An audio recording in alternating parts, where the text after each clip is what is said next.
আজকে আমার ইংলিশ শেখার চ্যালেঞ্জের প্রথম দিন। তো আমি প্রথম দিনে কি শিখলাম আর কীভাবে কতটুকু আগালাম।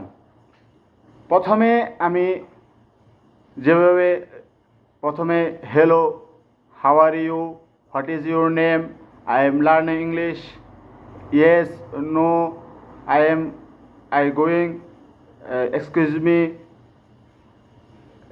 What is your name, see you soon, এই ধরনের সহজ সহজ যেগুলো শব্দ আছে এগুলোকে আমি শিখছি প্রথম দিন হিসাবে।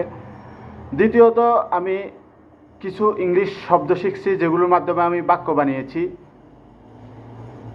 যেমন ইমপ্রুভ, উন্নতি করা,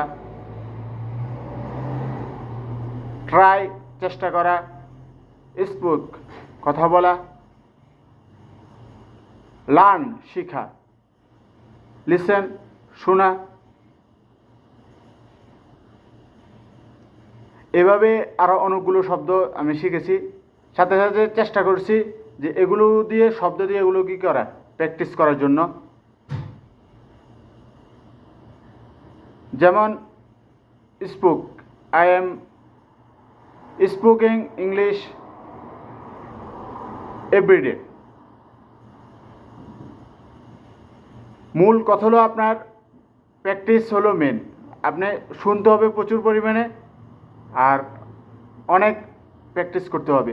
তো এটাই আমার প্রথম দিন আমি আলহামদুলিল্লাহ অনেকগুলো শুনছি, অনেক ইংলিশ লেকচার, অনেক কিছু না বুঝলেও শুনছি। সাথে সাথে আরও শিখছি। সবগুলো তো আর এখানে বলা সম্ভব না হলেও আমি সামনে থেকে আগামীকাল থেকে আরও চেষ্টা করব আরও বেশিভাবে বলার জন্য। সবাই ভালো থাকবেন, সুস্থ থাকবেন।